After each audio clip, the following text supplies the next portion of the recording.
Hello everybody, welcome to my YouTube channel learning is fun. My name is Seema Agarwal. आज हम class 8 ICSE biology का chapter number 1 transport of food and minerals in plants कर रहे हैं।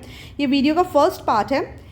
इस topic में हम लोग कॉन्सेप्ट जो क्लियर करेंगे वो है transportation, absorption of water and minerals, transport of water and minerals. Next part में, वीडियो के नेक्स्ट पार्ट में हम transpiration, translocation of food, nutrients required by plants को देखेंगे। ये जो बुक मैंने रेफरेंस के लिए ली है वो वीवा पब्लिकेशन की बुक है, काफ़ी अच्छी बुक है और इसको हम वर्ड टू वर्ड इस वीडियो में मैं इस चैप्टर को समझाऊंगी। इस चैप्टर को पढ़ने के बाद, वीडियो देखने के बाद ये चैप्टर आपको एकदम अच्छे से क्लियर हो जाएगा।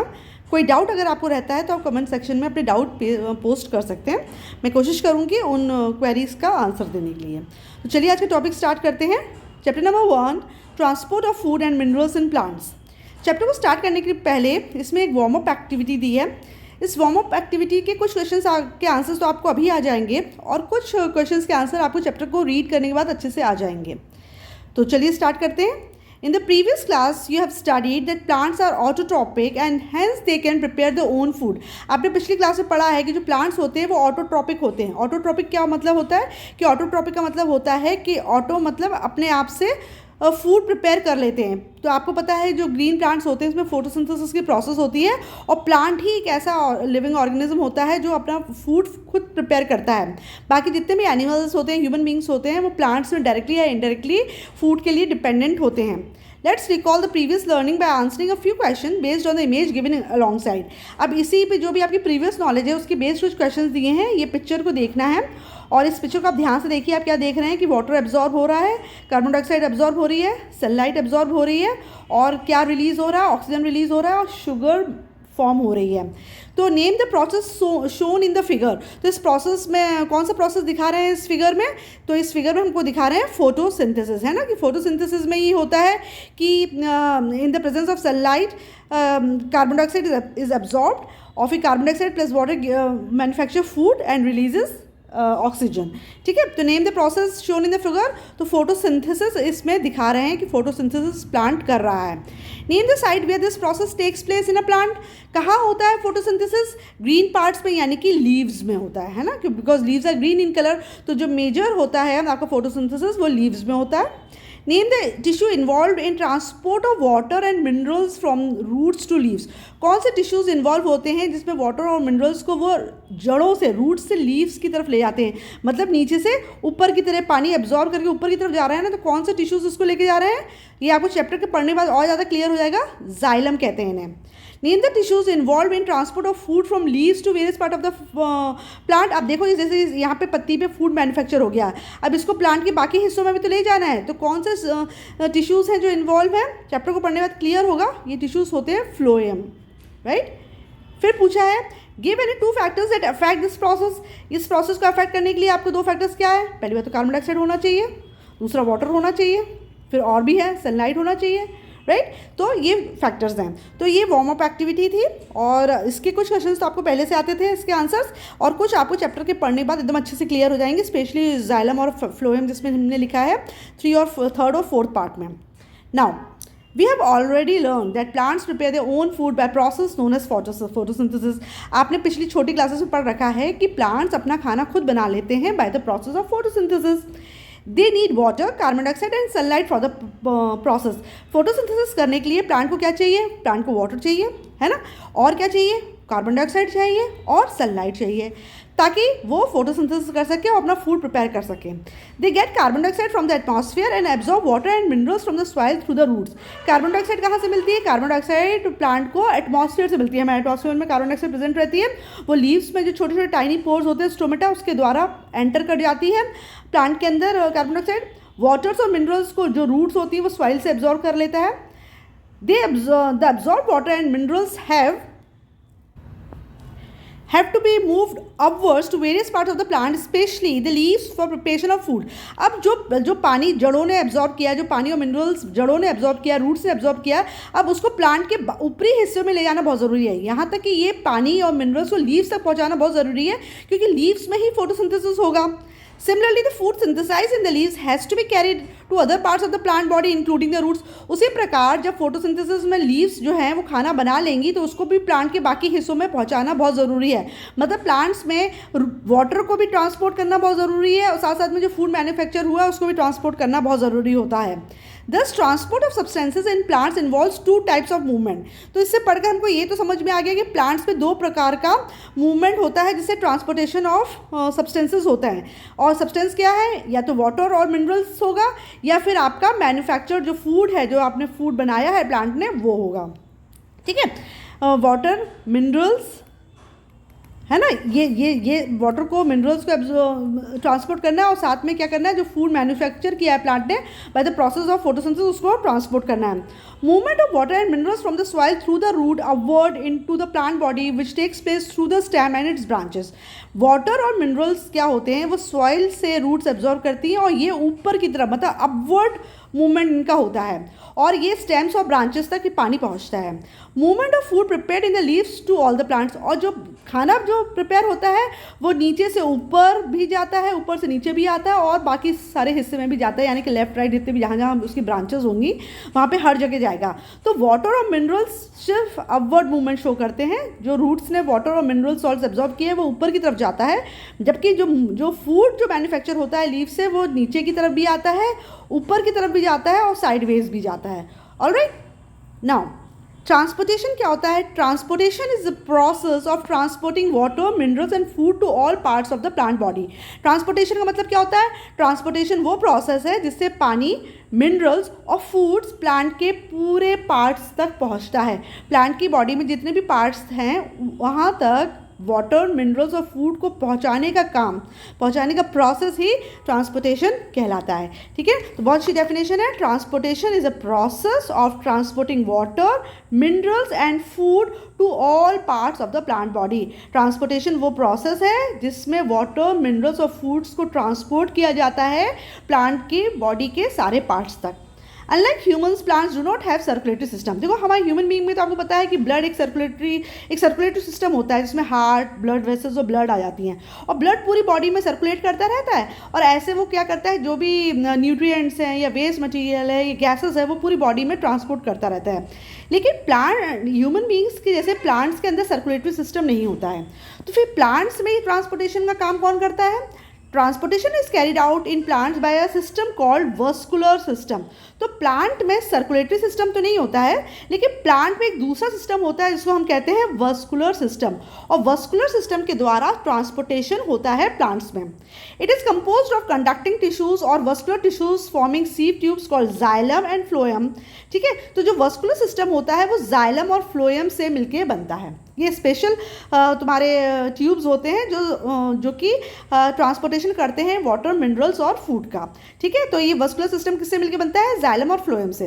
Vascular tissues are the tissues that perform the function of transport of materials in plants. तो अगर पूछा जाए कि वस्कुलर टिश्यू क्या होता है, तो वस्कुलर टिश्यूज वो टिश्यूज होते हैं जो फंक्शन परफॉर्म करते हैं transport of materials in plants. मतलब प्लांट्स में मटीरियल्स को ट्रांसपोर्ट करने का फंक्शन जो टिश्यूज़ करते हैं उसको हम वस्कुलर टिश्यू कहते हैं. ठीक है, और ये वस्कुलर टिश्यू कौन है? जाइलम और फ्लोएम. ठीक है, तो वस्कुलर टिश्यूज़ क्या होते हैं? वस्कुलर टिश्यूज़ वो टिश्यूज़ होते हैं जो प्लांट्स में मटीरियल्स का ट्रांसपोर्ट का फंक्शन परफॉर्म करते हैं. वस्कुलर टिश्यूज़ को देखो दो ब्रॉड कैटेगरी में इन्होंने दिखा दिया. जाइलम जो ट्रांसपोर्ट करता है वाटर एंड मिनरल्स. देखो अलग अलग रास्ता है पानी का और फूड का ट्रांसपोर्ट होने का. पानी और मिनरल्स, वाटर और मिनरल्स ट्रांसपोर्ट करता है जाइलम, जबकि फूड को ट्रांसपोर्ट करता है फ्लोएम. ठीक है, ये याद रखना, ये पूछते हैं राइट कि जो वस्कुलर टिश्यूज़ होते हैं दो प्रकार के होते हैं, xylem and phloem. Xylem responsible होता है वाटर और मिनरल्स के ट्रांसपोर्टेशन के लिए, जबकि फ्लोएम रिस्पॉन्सिबल होता है फूड के ट्रांसपोर्टेशन के लिए. Now Xylem is the vascular tissue extending throughout the length of plant. Xylem ऐसा vascular tissue है जो पूरे प्लांट में, पूरी जितनी भी लेंथ होती है प्लांट की, जैसे आपका ये ट्री है, आपने ट्री बनाया तो जाइलम इस तरह से बना होगा आपका कि आपका पूरी लेंथ में जाइलम फैला होगा, तभी तो नीचे से ऊपर तक तुम्हारा पानी पहुंच पाएगा. Xylem is the vascular tissue extending throughout the length of the plant. It helps in the transport of water molecules and dissolved substances from roots to the aerial parts of the plants. तो जो xylem होता है वो water को और dissolve substances को root से aerial parts of the plant तक पहुंचाता है। एरियल पार्ट्स क्या हुए प्लांट के, जैसे पत्तियां, स्टेम, ब्रांचेस, जो भी चीज़ें हवा में हैं। It also help in supporting the stem and strengthening it. Xylem transportation of water and minerals तो करता ही है, साथ साथ ये स्टेम को भी सपोर्ट प्रोवाइड करता है और उसको स्ट्रेंथन यानी उसको ताकत देता है ताकि प्लांट मजबूती से खड़ा रहे। Xylem mostly occupies the centre of the vascular bundle. जो वस्कुलर बंडल होता है उसके सेंटर में अधिकतर जाइलम होता है और उसके चारों तरफ फ्लोएम होता है। जाइलम जो होते हैं वो 4 प्रकार के होते हैं और इसको 3 कैटेगरी में इन्होंने डिवाइड कर दिया है, tracheids, vessel elements and xylem parenchyma. ठीक है, तो ये 3 प्रकार में इन्होंने बताया है कि जाइलम जो है वो बनते हैं tracheids, vessel elements and xylem parenchyma से। Tracheids are the elongated dead cells of xylem. याद रखो, जो ट्रैकीड्स होते हैं या ट्रैचीड्स भी बोलेंगे बहुत से लोग, जो ट्रैकीड्स होते हैं वो बड़े जो ट्रैकीड्स होते हैं वो इलोंगेटेड लंबे लंबे डेड सेल्स होते हैं जाइलम के। ठीक है, लिविंग नहीं होते हैं, डेड होते हैं। They have thick walls that consist of pits. इसमें थिक वॉल होती है ट्रैकीड्स की, ये दिखा रहे हैं यहाँ पे ट्रैकीड्स दिखा रहे हैं, थिक वॉल होती है और इसमें पिट्स होते हैं। ठीक है ना, हल्का सा ऐसे डिप्रेशन सा होता है, गड्ढा सा होता है। It is there for these pits that water and minerals flow. It is through these pits that water and minerals flow. तो ये जो ट्रैकीड्स होते हैं उसमें पिट्स पाए जाते हैं और पिट्स के थ्रू ही आपका वाटर और मिनरल नीचे से ऊपर की तरफ जाता है। सेकेंड है vessel. Vessels are tube like long projections which are open at both ends. Vessels लंबे लंबे ट्यूब जैसे होते हैं। ठीक है, लंबे लंबे ट्यूब जैसे होते हैं और ऊपर से भी खुले हैं, नीचे से भी खुले हैं। Which are open at both ends and are joined end to end forming a continuous channel. और ये जो वेसल्स होते हैं एक दूसरे से सब ऐसे चिपके हुए हैं और पूरा ऐसे पूरा एक चैनल बना लिया है। ठीक है, नीचे से लेके ऊपर तक से पूरा चैनल बन जाता है। They are also compose of dead cells. जो वेसल्स होते हैं वो भी डेड सेल्स होते हैं, ट्रैकीड्स भी डेड सेल्स से बने होते हैं, वेसल्स भी डेड सेल्स से बने होते हैं। They have thick strengthened cellulose cell wall which with the hollow lumen. इनका जो सेल वॉल होता है वो थिक होता है। सेल वॉल थिक होता है क्यों? क्योंकि इसके ऊपर सेल्यूलोज डिपॉजिट होता है और इसका जो ल्यूमन होता है वो हॉलो, ल्यूमन मतलब इसकी जो बीच की स्पेस होती है वो हॉलो होती है। Tracheids and vessels are organize into continuous conducting channel stretching from roots to leaves. तो ट्रैकीड्स और वेसल्स का पूरा चैनल बना रहता है जो टॉप से लेके बॉटम तक रहता है। ठीक है ना, ट्रैकीड्स और तुम्हारा वेसल्स ऊपर से लेके नीचे तक डिस्ट्रीब्यूटेड रहते हैं, तो ऐसे छोटे छोटे पार्ट्स में बने होते हैं। ठीक है, ये कंटिन्यूस चेन रहती है ऊपर से लेके नीचे तक। Tracheids and vessels are organized into continuous conducting channels stretching from roots to leaf. Water and minerals are transported through these channels. तो जो tracheids and vessels हैं उनके द्वारा तुम्हारा वाटर और मिनरल्स ट्रांसपोर्ट होता है। याद रखने वाली बात है कि ट्रैकीड्स और वेसल्स दोनों ही डेड हैं। ठीक है, देखो ये डायग्राम दिखाया है, इस डायग्राम में इन्होंने दिखाया है कि वेसल्स कौन से हैं, तो ये वेसल्स दिखा रहे हैं, ये ट्रैकीड्स दिखा रहे हैं, वेसल एलिमेंट्स बीच में जो छेद हैं पिट्स वो दिखा रहे हैं और ये पैरेन्काइमा भी दिखा रहे हैं। ठीक है, next xylem parenchyma. Xylem parenchyma is the only living component of the living tissues. दो ट्रैकीड्स और वेसल्स तो डेड थे, लेकिन जो जाइलम पैरेन्काइमा होता है वो लिविंग होता है। It stores reserve food materials like starch and fat. ये जो फूड मटेरियल है होता है, जो एक्स्ट्रा में जो फूड मटेरियल बच जाता है उसको स्टोर करने का काम करता है। जैसे स्टार्च और फैट को स्टोर करता है जाइलम पैरेन्काइमा, जबकि ट्रैकीड्स और वेसल रिस्पॉन्सिबल थे transportation of water and minerals के, जबकि जाइलम पैरेन्काइमा में आपका एक्स्ट्रा जो फूड मटेरियल होता है जैसे कि स्टार्च और फैट वो जाके स्टोर हो जाता है। तो ये हमको समझ में आ गया जाइलम के बारे में कि xylem is responsible for the transportation of water and minerals from roots to aerial parts of the plant. Now phloem क्या होता है? Phloems runs alongside the xylem tissues. Xylem tissues के साथ साथ ही आपके फ्लोएम्स भी चलते हैं। It consist of sieve cells and companion cells. तो जो फ्लोएम होता है उसमें 2 मेन पार्ट होते हैं, एक होता है सीव सेल्स और दूसरा होता है कंपेनियन सेल्स, है ना। तो देखो इस तरीके से ये तुम्हारा ये सीव सेल्स दिखा रहे हैं ये वाले, और तुम्हारा ये पैरेन्काइमा दिखा रहा है, ये सीव प्लेट दिखा रही है, देखो ये सीव प्लेट दिखा रहे हैं, ये और ये सीव सेल्स दिखा रहे हैं, ये पैरेन्काइमा दिखा रहे हैं, और ये इसके साथ साथ जो चल रहे हैं वो कंपेनियन सेल्स हैं। ठीक है ना, जो आपके सीव सेल्स के साथ साथ चलते हैं वो कंपेनियन सेल्स होते हैं। Sieve cells form long narrow tubes with perforated sieve plates along the thin length. क्या होता है, जो सीव प्लेट्स होते हैं ऐसे लंबे लंबे ट्यूब्स होते हैं, दिख रहे हैं ना आपको, लंबे लंबे ट्यूब्स दिख रहे हैं, ये है ना, ये ऐसे लंबे लंबे ट्यूब्स हैं, ये तुम्हारे सीव सेल्स हैं, और इनके बीच में ये ऐसी प्लेट लगी रहती है जालीदार, ठीक है, मतलब ऐसे वैसे प्लेट होती है, उसमें ऐसे होल होते हैं, जैसे छन्नी होती है ना, ऐसे छन्नी से होल होते हैं, इसको हम सीव प्लेट्स कहते हैं। The function of these tissue is to transport food nutrients such as sucrose and amino acids from the leaves to the other tissues of the plant.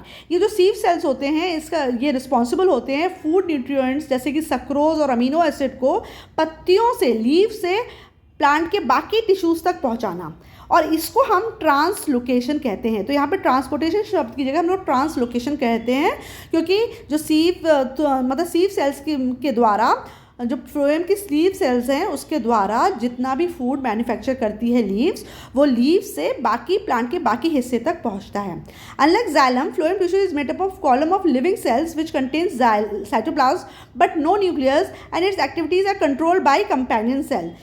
जैसे जाइलम अधिकतर डेड थे, है ना, आपने दो देखे थे, ट्रैकिड्स और वेसल्स डेड थे, और जाइलम पैरेन्काइमा लिविंग था, जबकि फ्लोएम टिश्यूज के जो अधिकतर सेल्स होते हैं वो लिविंग होते हैं। इनमें साइटोप्लाज्म होता है लेकिन न्यूक्लियस नहीं पाया जाता है, और फ्लोएम की एक्टिविटी को कंट्रोल करता है कंपेनियन सेल्स। कंपेनियन सेल्स जो होते हैं उसमें न्यूक्लियस होता है, बाकी फ्लोएम में न्यूक्लियस नहीं होता है, लेकिन कंपेनियन सेल्स में न्यूक्लियस होता है, और ये नेक्स्ट टू सीव, मतलब सीव एलिमेंट्स के बगल में रहता है, ठीक है ना, ये सीव प्लेट है, उसके बगल में ही तुम्हारा कंपेनियन सेल्स हैं। They do not participate in translocation, however they carry out metabolic functions required for the prolongation of sieve elements. ये जो कंपेनियन सेल्स होते हैं वो ट्रांसलोकेशन में तो पार्टिसिपेट नहीं करते हैं, लेकिन ये वो मेटाबॉलिक फंक्शंस को कैरी आउट करते हैं जो ज़रूरी होते हैं सीव एलिमेंट्स के प्रोलोंगेशन के लिए, राइट। तो डायरेक्टली वो इन्वॉल्व नहीं है इस फंक्शन में, लेकिन इनडायरेक्टली ये सीव एलिमेंट्स को सपोर्ट करते हैं। कौन? Companion cells. Now absorption of water and minerals. As mentioned earlier, plants absorb water and minerals through their roots. Thus, roots perform two main functions. जैसे आपको बताया कि plants water और minerals को absorb करता है roots के द्वारा, यानी कि root के दो main function है, एक तो plant को fix करना soil में, fix the plant to the soil, और second function क्या है? Absorb water and minerals from the soil. soil से water और minerals को absorb करना। तो एब्जॉर्प्शन ऑफ वाटर जो सेकंड फंक्शन है उसको हम डिटेल में पढ़ने वाले हैं। The root system of plant consist of main branch from which lateral root arise. आपको पता है ना, जैसे आप डायग्राम बनाते हो तो ये मेन रूट बनाते हो, है ना, और फिर ऐसे आप इसकी ब्रांचेस बनाते हो, राइट, और फिर इसमें और फाइन ब्रांचेस आती रहती है, और फिर ये रूट हेयर आ जाते हैं, इसी तरीके से रहती है ना, जड़ें इसी तरीके से रहती है ना। The root system of plant consist of a main branch from which lateral roots arise. Lateral roots bear root hairs. These hairs are outgrowth of the outermost layer of the root. Each root hair is an extension of an epidermal cell. अभी हम diagram से बताएंगे कि जो ये तुम्हारा main root होती है, उस मेन ब्रांच जो होती है रूट की, उसमें से लेटरल रूट्स निकलती है, लेटरल रूट से और फाइन ब्रांचेस निकलती हैं जिसको हम रूट हेयर कहते हैं, और जो रूट हेयर होता है वो एपिडर्मल सेल का ही एक्सटेंशन होता है, मतलब एपिडर्मल सेल ही रूट हेयर का शेप ले लेते हैं। रूट हेयर जो होता है यूनिसेलुलर होता है, मतलब एक ही सेल का बना होता है, बहुत डेलिकेट होता है और बहुत आसानी से टूट जाता है। कभी आप कोई पौधे को प्लांट से पॉट से निकाल के देखना, उसमें बहुत फाइन आपको जड़ें दिखेंगी, है ना, रूट्स दिखेंगी एकदम हल्की हल्की नाजुक सी, वही रूट हेयर होते हैं। They are replace daily by new cells. तो जो रूट हेयर होते हैं वो बहुत डेलिकेट होते हैं और रोज़ नए रूट हेयर सेल्स बनते रहते हैं। They increase the surface area of absorption of water and nutrients from the soil. Root hair का क्या काम है? रूट हेयर का काम है कि रूट का सरफेस एरिया बढ़ा देना ताकि वो ज़्यादा से ज़्यादा वाटर और न्यूट्रिएंट्स को सॉइल से एब्जॉर्ब कर सके, ठीक है। इसमें एक एक्टिविटी वन दी गई है, इसमें क्या किया उन्होंने कि ये तो ये डायग्राम देखो, रूट हेयर का है, ये तुम्हारा साइटोप्लाज्म, ये न्यूक्लियस दिखा रहे हैं, सेल मेम्ब्रेन दिखा रहे हैं, ये वैक्यूल, ये सेल वॉल। इन्होंने बोला है कि टू ऑब्जर्व रूट हेयर को ऑब्जर्व करना है। मटेरियल चाहिए, एक बीन सीड ले लो, मतलब कोई राजमे का जो राजमा होता है ना वो ले लो, कॉटन ले लो, वाटर ले लो, blade, glass slide and compound microscope. Take some bean seeds and soak them overnight. Rajma लो और उसको रात भर के लिए सोखने के लिए रख दो। Strain them and place them in a moist cotton. अब उसको पानी इसका पूरा छान दो और इस जो सोक किए हुए राजमा है उसको आप एक गीली रुई लो, उसके अंदर लपेट के रख दो। After 2 to 3 days a radicle will show from the seeds. आप देखोगे कि 2-3 दिन के बाद जो राजमा है उसमें से आपको एक रेडिकल निकलता दिखेगा, ठीक है, ये राजमा है, आपको उसमें से ऐसे ऐसे कुछ ग्रोथ निकलती दिखेगी। Then lateral roots will develop with root hair on them. फिर ये थोड़े दिन के बाद आप देखोगे कि ये बड़ी हो रही है और उसमें से फिर लेटरल रूट्स निकल रही है, और लेटरल रूट्स में एक फाइन ऐसे हेयर लाइक स्ट्रक्चर्स हैं, इनको हम रूट हेयर कहते हैं। Carefully remove the root of one seed, place some root hairs on the glass slide. फिर एक राजमा की सीड को हटा लो, वहाँ से ले लो और उसकी रूट्स हटा दो, और रूट हेयर्स को लेके आप एक स्लाइड के ऊपर रख लो और उसको वाटर के ऊपर माउंट कर दो, और कंपाउंड माइक्रोस्कोप से आप इसको देखो। क्या ऑब्जर्वेशन मिलेगा आपको? Not your observation. तो जब आप इस रूट हेयर को ऑब्जर्व करो तो आप क्या देखोगे?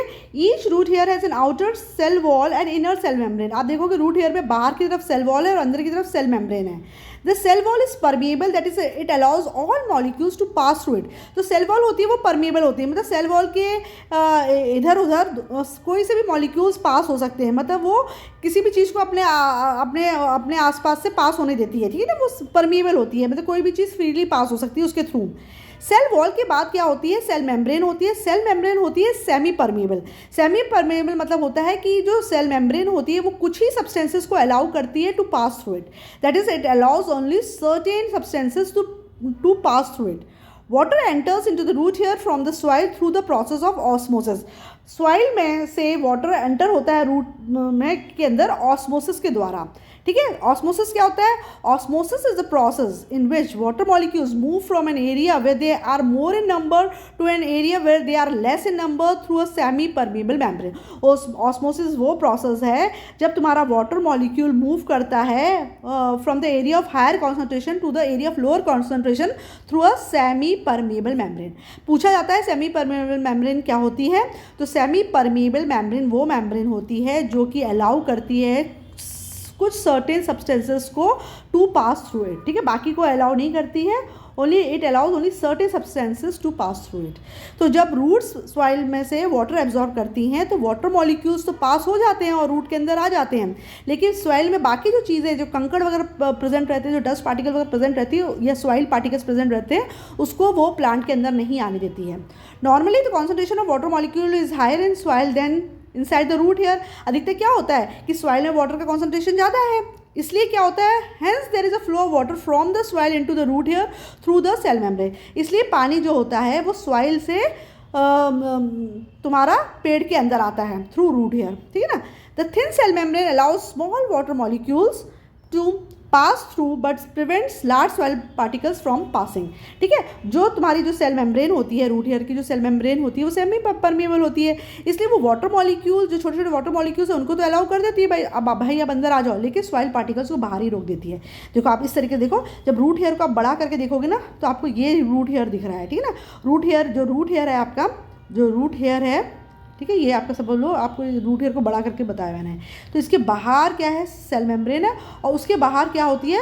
सेल वॉल होती है। तो सेल वॉल तो आपकी फ्रीली परमिएबल है, कोई भी चीज़ अंदर बाहर हो जाती है, लेकिन जो सेल मेम्ब्रेन होती है वो सेमी परमिएबल होती है। सेमी परमिएबल का मतलब क्या होता है कि सॉइल के पार्टिकल्स उसने बाहर ही रोक दिया, आपके वाटर पार्टिकल्स को उसने अंदर आने दिया, दिख रहा है ना एरो से, और ये धीरे धीरे करके पानी नीचे से अंदर की तरफ आ रहा है, राइट। देखो तो ये इन्होंने ऑस्मोसिस का प्रोसेस दिखाया है।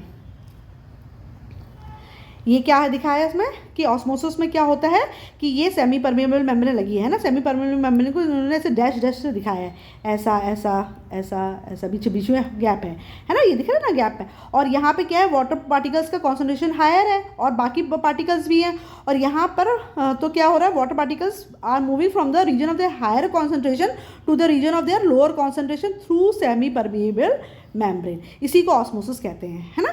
तो जहाँ वाटर की मात्रा ज़्यादा है, कॉन्सेंट्रेशन ज़्यादा है, वहाँ से वो उस जगह मूव करता है जहाँ पे वाटर की कॉन्सेंट्रेशन कम होती है, और बीच में क्या लगी रहती है? Semi permeable membrane, right. तो इस तरीके से ऑस्मोसिस होता है। एक एक्टिविटी है to demonstrate the process of osmosis. Osmosis का प्रोसेस को डेमोन्स्ट्रेट करना है।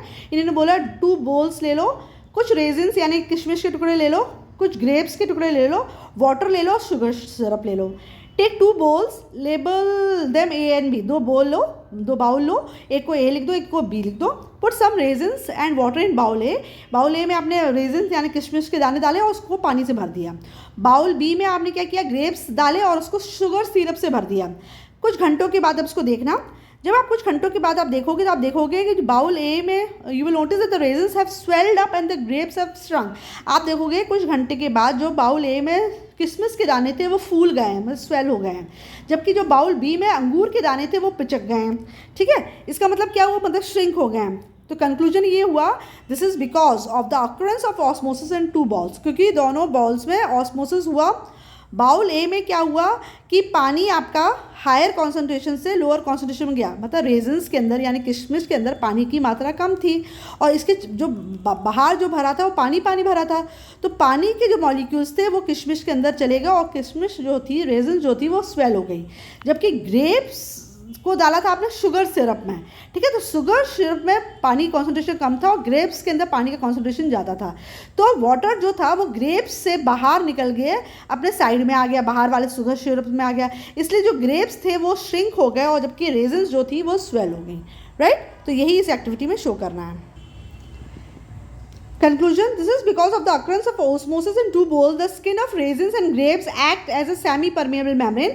जो किशमिश था, जो रेजिन्स था और ग्रेप्स थे, उसकी जो मेम्ब्रेन थी वो सेमी परमेबल, उसकी जो स्किन थी वो सेमी परमेबल मेम्ब्रेन की तरह बिहेव कर रही थी। In case of resins water molecules from the bowl move inside the raisins as they had low concentration of water molecules in them। raisins के केस में जो वाटर था वो बोल से raisins के अंदर आ गया, क्योंकि raisins के अंदर वाटर मॉलिक्यूल का कॉन्सेंट्रेशन कम था, जिसकी वजह से तुम्हारे जो raisins थे वो स्वेल हो गए, यानी कि फूल गए। In case of grapes dipped in sugar syrup, लेकिन जो अंगूर के दाने आपने शुगर सिरप में डिप करे थे, water moved out from the grapes into the sugar syrup. तो वाटर मूव आउट हो गया, अंगूर से पानी बाहर कहाँ गया, शुगर सिरप में। As a concentration of water molecule was more in grapes compare to the syrup, क्योंकि वाटर मॉलिक्यूल्स का कॉन्सेंट्रेशन ग्रेप्स के अंदर ज़्यादा था, सिरप के बाहर। तो रेजिन्स में पानी अंदर जाएगा और रेजिन्स के केस में जो पानी था, तो रेजिन्स के केस में जो वाटर था वो रेजिन्स के अंदर गया, जबकि ग्रेप्स के केस में पानी ग्रेप्स से बाहर निकला।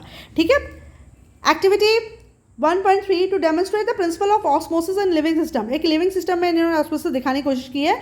इन्होंने बोला एक कच्चा आलू ले लो, एक पीलर ले लो यानी छिलना, जैसे आप आलू का छिलका निकालते हो, नाइफ ले लो, 2 पिन्स ले लो, वाटर ले लो, शुगर सोल्यूशन ले लो। अब इन्होंने बोला take a large raw potato and peel it, एक बड़ा सा कच्चा आलू लो और उसको छील लो। Cut one of its end to make it flat, फिर एक एंड काट के उसको फ्लैट कर दो, है ना, ऐसे राउंड शेप में होता है ना पोटैटो। तो पोटैटो का जो ऊपर वाला हिस्सा है उसको कट करके, ठीक है, पोटैटो कैसे होता है, ऐसा होता है। ठीक है, तो ये ऊपर वाला हिस्सा को कट कर दो, कट कर दोगे तो पोटैटो आपको कैसा हो जाएगा, इस शेप का हो जाएगा। राइट, इस शेप का हो जाएगा। Scoop it from within to make it hollow cup. अब इसको ना अंदर से इसको इसका अंदर का जो गूदा होता है उसको निकाल दो, तो इस तरीके से हॉलो बन जाएगा। ये हॉलो दिख रहा है, ये नहीं बन जाएगा। Pour strong sugar solution into the hollow cup. अब जो अंदर तुमने स्कूप करके निकाला है ना, उसके अंदर तुम शुगर सिरप भर दो, मतलब शक्कर का पानी बनाओ, घोल बनाओ, यहाँ पे तुम फिल कर दो। Put strong sugar solution into the hollow cup and mark the initial level of sugar solution. और जो जहाँ तक भरा है वहाँ पे एक लेवल मार्क कर लो कि यहाँ तक आपने शुगर सोल्यूशन भरा है। With the help of pin की मदद से मार्क कर दो, यहाँ पे पिन लगा दो तो आपको पता रहेगा कि जी यहाँ तक हमने शुगर सिरप इसमें भर दिया है। This setup is called potato osmoscope और पोटैटो ऑस्मोमीटर। तो हम जब इस तरीके से सेटअप सेट करते हैं ना, तो उसको हम पोटैटो ऑस्मोस्कोप या पोटैटो ऑस्मोमीटर कहते हैं। Next place the potato osmoscope in a beaker containing coloured water. अब तुम इस पोटैटो ऑस्मोस्कोप को एक बीकर रख दो जिसमें ये यहाँ पर कलर्ड वाटर भरा हुआ, उसके अंदर इसको डिप कर दो। ऑब्जर्व आफ्टर सम टाइम, कुछ देर के बाद ऑब्जर्व करो क्या हुआ। After few hours, the level of sugar solution rises within the osmoscope and becomes colored। आप कुछ टाइम के बाद देखोगे कि जो वाटर लेवल जो यहाँ तक था वो राइज करके यहाँ तक आ गया, मतलब जो बीकर का जो पानी था, सोल्यूशन था, वो इसके अंदर आ गया, है ना। एंड इट बिकम्स, और ये कलर्ड भी हो गया क्योंकि हमने बीकर में जो था कलर्ड वाटर भरा था, कलर्ड सोल्यूशन लिया था, तो अंदर का जो सोल्यूशन था वो भी कलर्ड हो गया। This is because of osmosis, ये ऑस्मोसिस की वजह से हुआ। The potato tissue act as a semi permeable membrane. Actually जो पोटैटो के टिश्यूज थे वो सेमी परमेबल मेम्ब्रेन की तरह बिहेव किए। The water moves from the region of higher concentration that is beaker to the region of lower concentration that is potato hollow cup. तो osmosis हुआ और पानी तुम्हारे हायर कॉन्सेंट्रेशन से लोअर कॉन्सेंट्रेशन की तरफ गया। हायर कॉन्सेंट्रेशन कहाँ था पानी का, बीकर में।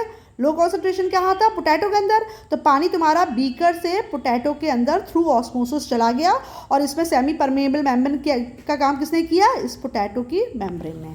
राइट, तो ये ऑस्मोसिस उन्होंने दिखाया है। Now activity 1.4 to show that root absorb water. अब इस एक एक्टिविटी से ये बताना है कि जड़ें पानी को एब्जॉर्ब करती हैं, रूट्स ही होती हैं जो वाटर को एब्जॉर्ब करती हैं। प्लांट का बाकी हिस्सा से स्टेम हुई, लीव्स हुई, वो वाटर को एब्जॉर्ब नहीं करता है।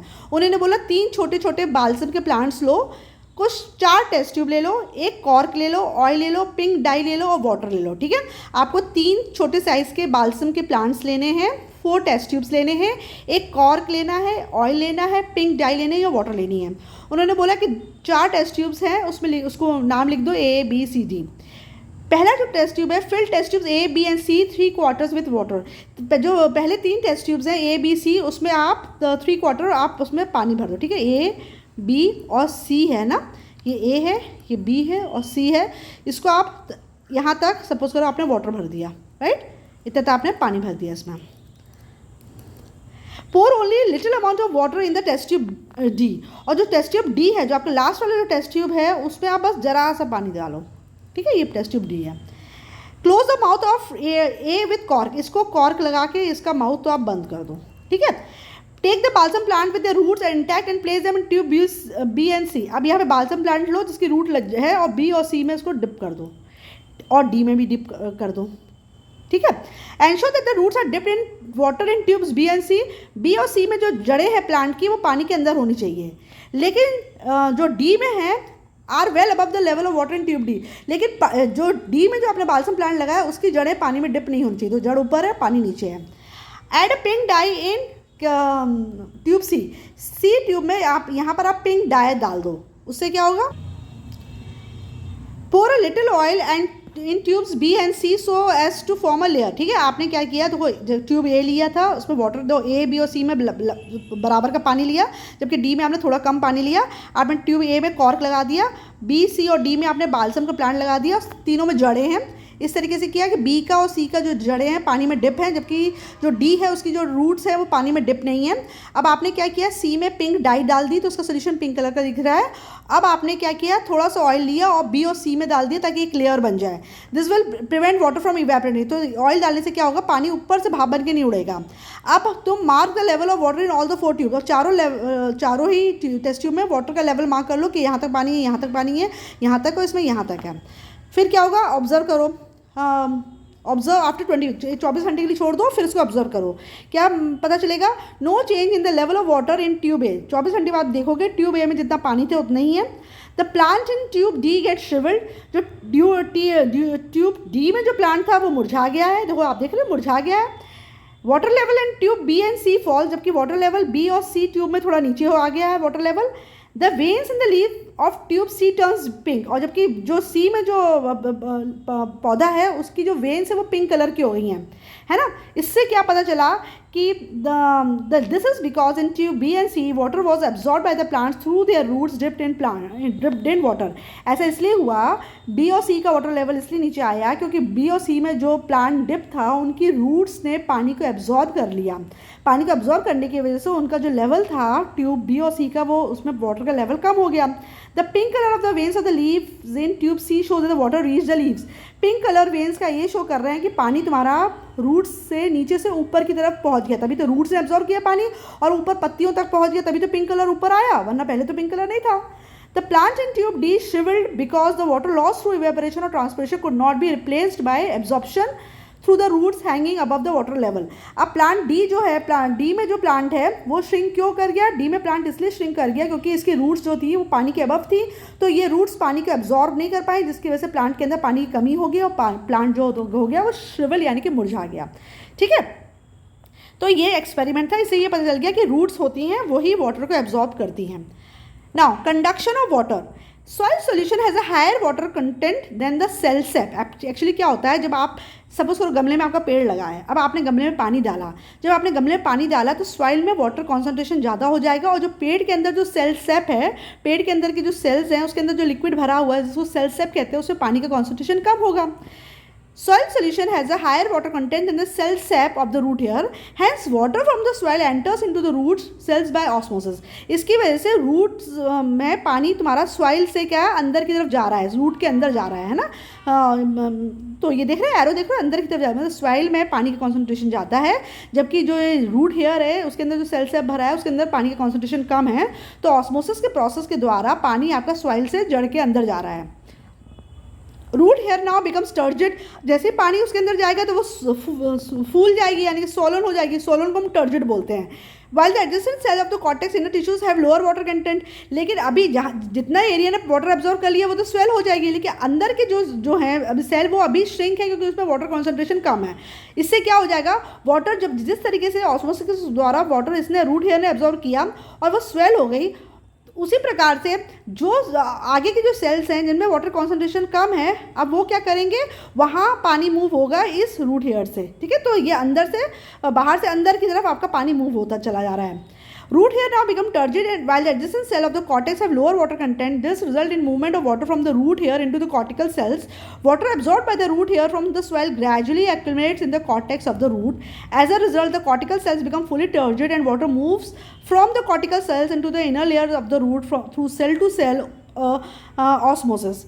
Finally, water is pushed up into the xylem vessel and tracheids. ठीक है, तो आप क्या देख रहे हो कि पहले तो क्या हुआ कि रूट हेयर ने वाटर एब्जॉर्ब किया, ठीक है, और वो स्वेल हो गया, फिर बाजू वाले सेल ने में कॉन्सेंट्रेशन कम था तो उसने एब्जॉर्ब किया, वो आगे हो गया, फिर नेक्स्ट वाले में, फिर नेक्स्ट वाले में, फिर नेक्स्ट वाले में, ऐसे करते करते पानी कहाँ पहुँच गया, ये जाइलम वेसल्स पे पहुँच गया। अब ये मेन पार्ट आ गया कि जो पानी को ऊपर तक ले जाएगा, ठीक है।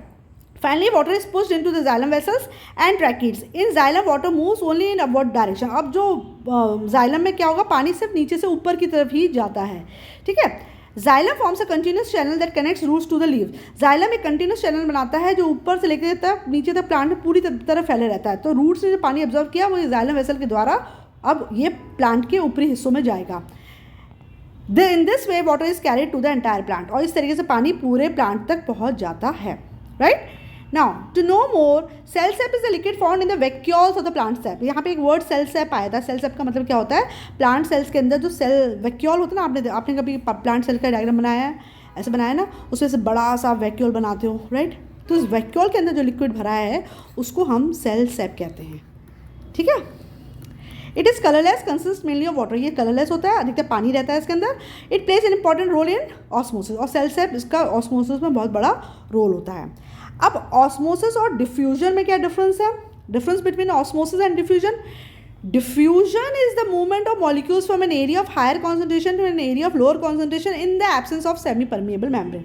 एक्चुअली देखो, डिफ्यूजन में भी मूवमेंट्स ऑफ मॉलिक्यूल्स होते हैं हायर कॉन्सेंट्रेशन से लोअर कॉन्सेंट्रेशन की तरफ, लेकिन इसमें सेमी परमिएबल मेम्ब्रेन एब्सेंट रहती है, मतलब सेमी परमिएबल मेम्ब्रेन नहीं होती है। जबकि ऑस्मोसिस में मूवमेंट होता है from higher concentration to lower concentration through a semi permeable membrane. तो डिफ्यूजन में कोई मेम्ब्रेन नहीं होती है, जबकि ऑस्मोसिस में सेमी परमिएबल मेम्ब्रेन होती है, ठीक है। तो ये डिफरेंस है डिफ्यूजन और ऑस्मोसिस के बीच में। Now activity 1.5 to demonstrate conduction of water in plants. Water में प्लांट्स में वाटर किस तरह से कंडक्ट होता है ये डेमोन्स्ट्रेट कर रहे हैं।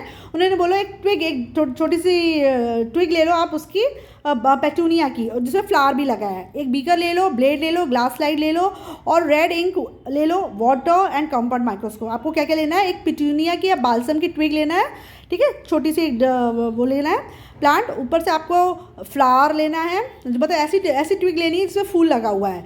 फिर बीकर लेना है, blade, glass slide, red ink, water and compound microscope. Take the soft twig of balsam और पेटूनिया विद अ फ्लावर। फूल के साथ एक छोटी सी ट्विग ले लो, या बाल्सम की या पेटूनिया की।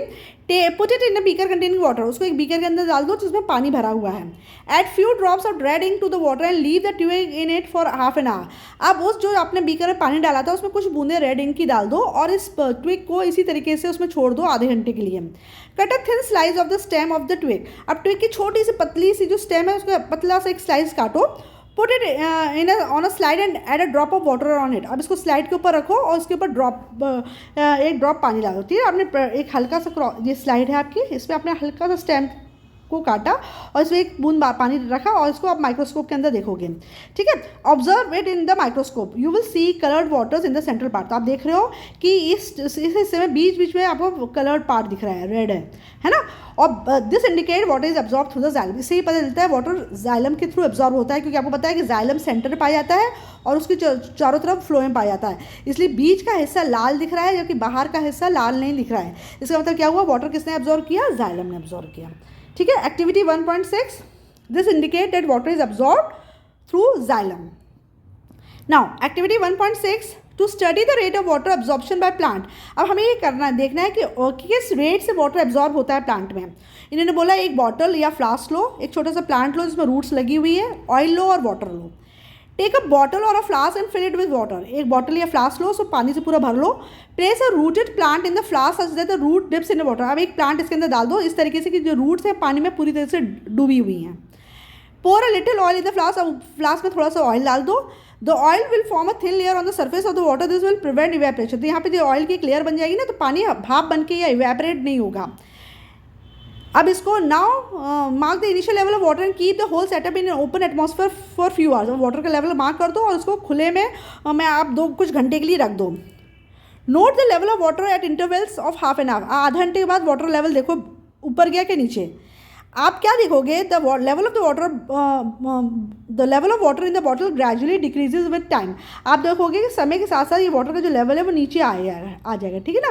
मतलब पहले अगर वाटर लेवल यहाँ था, थोड़ी देर अगर देखोगे वाटर लेवल यहाँ आ जाएगा, फिर और देखोगे तो वाटर लेवल नीचे आ जाएगा। तो ये पानी कहाँ जा रहा है, ये पानी क्या हो रहा है, water is absorb by roots, ये पानी रूट्स एब्जॉर्ब कर रही हैं and transported to the leaves, और लीव्स तक पहुँचा रही हैं, from where it is lost due to transpiration, और वहाँ से पानी भाप बन के उड़ जा रहा है bye the process of transpiration, ठीक है ना। तो रूट्स क्या कर रही है, बीकर से पानी को एब्जॉर्ब कर रही हैं और ऊपर स्टेम्स में और फिर लीव्स तक पहुँचा रही हैं, और लीव्स में ये पानी क्या हो रहा है, ट्रांसपिरेशन के द्वारा वाटर वेपर बन के उड़ जा रहा है, ठीक है।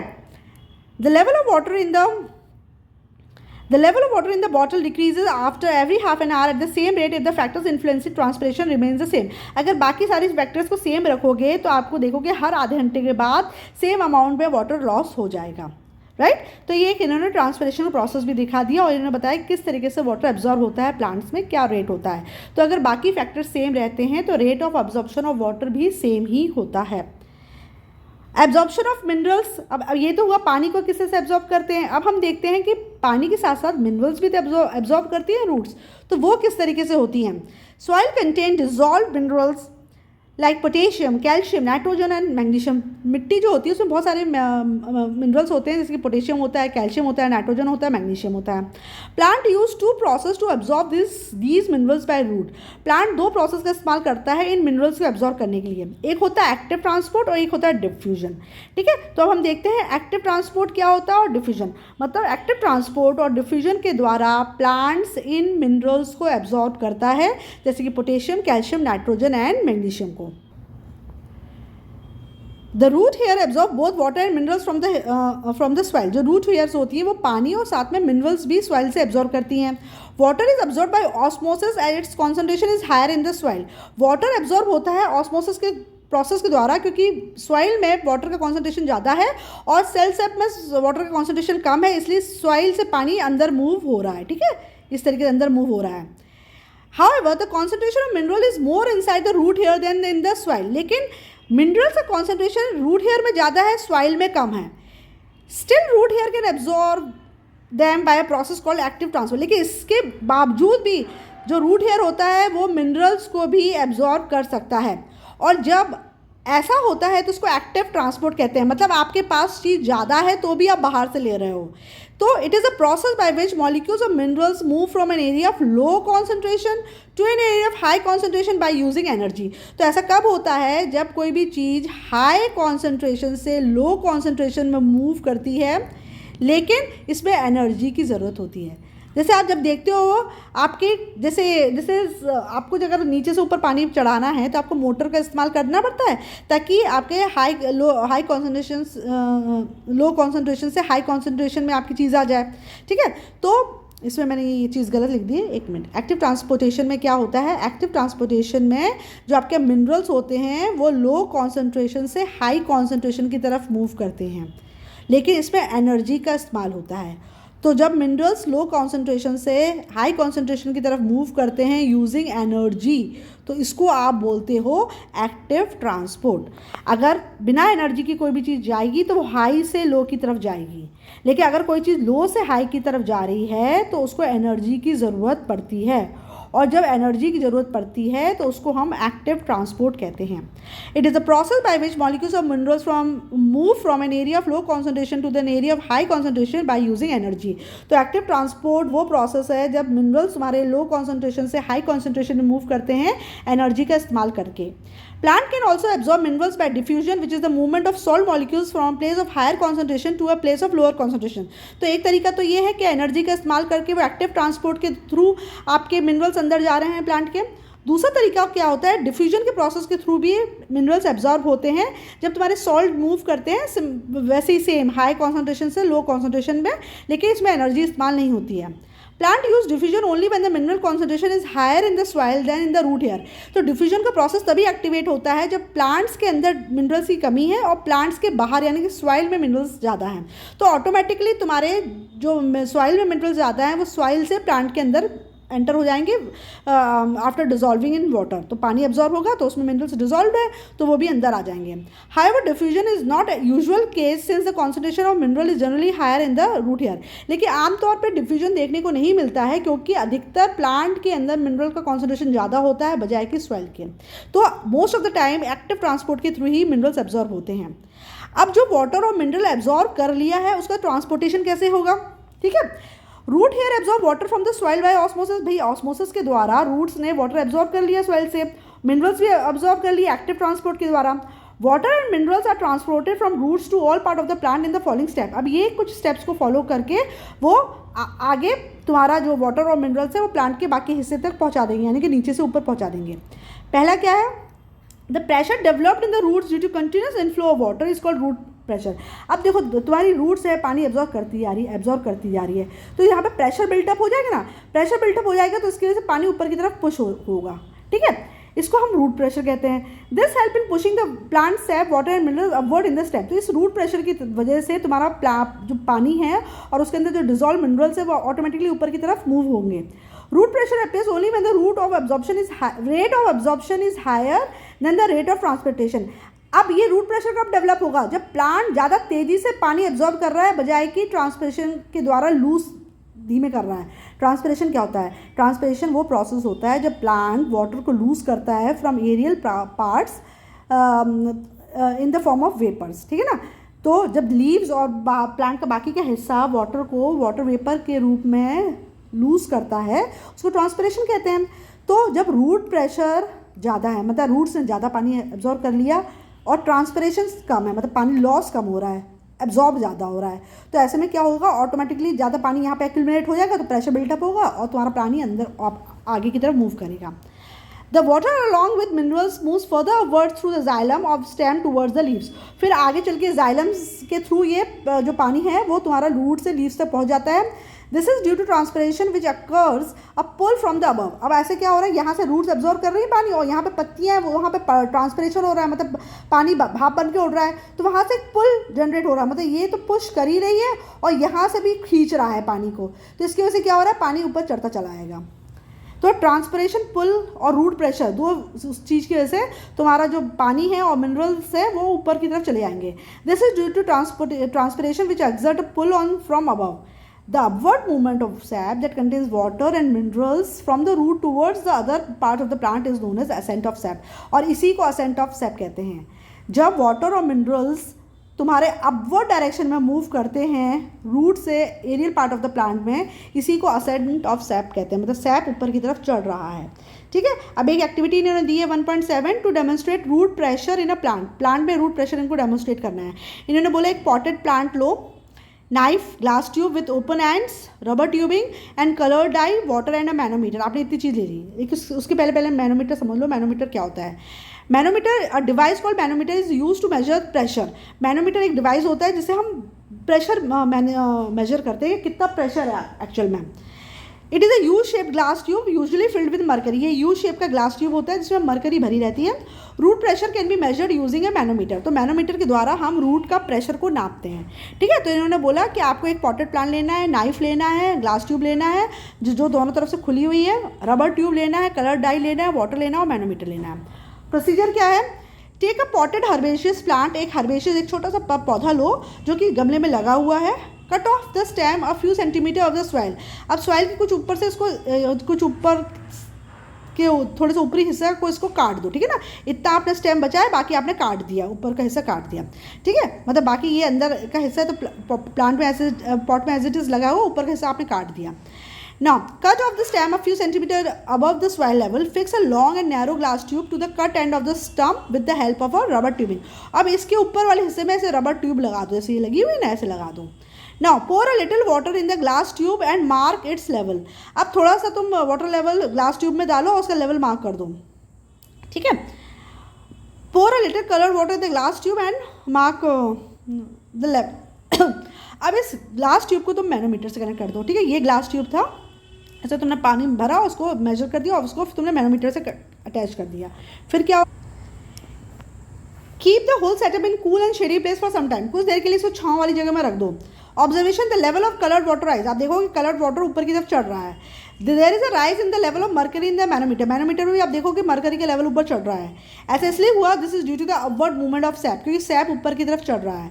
This demonstrate the phenomena of root pressure. इसका मतलब क्या, ये सब क्या पता चल रहा है कि रूट प्रेशर डेवलप हो रहा है और आपका जो सैप है ऊपर की तरफ मूव हो रहा है। इसको असेंट ऑफ सैप कहते हैं।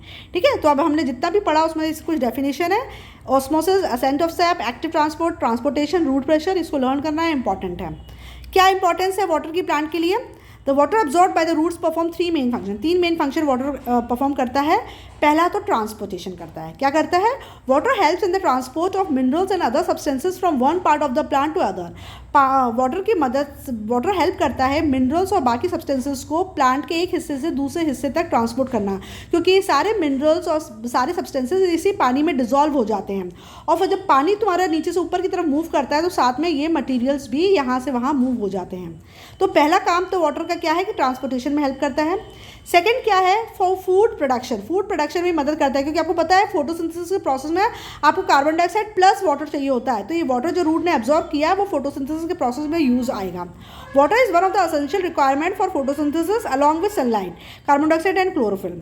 थर्ड जो होता है वो कूलिंग इफेक्ट भी देता है वाटर। जिस तरीके से पसीना आने से हमारी बॉडी में कूलिंग इफेक्ट आता है, ठीक उसी तरीके से प्लांट में ट्रांसपिरेशन होता है, जिसमें जो प्लांट क्या करता है, वाटर को वाटर वेपर के रूप में प्लांट से बाहर निकाल देता है।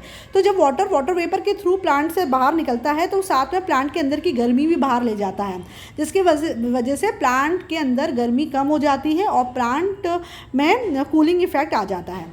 Evaporation of water that takes place from the leaf surface helps to cool the plant, this takes place due to transpiration.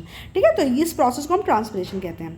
अब ट्रांसपिरेशन को हम डिटेल में अपने नेक्स्ट वीडियो में पढ़ेंगे। यहाँ तक आप टॉपिक को अच्छे से पढ़ लो, अगर कुछ डाउट है तो आप पूछो। ऑलराइट, नेक्स्ट पार्ट में मैं आपको ट्रांसपिरेशन एक्सप्लेन करूँगी। Thank you.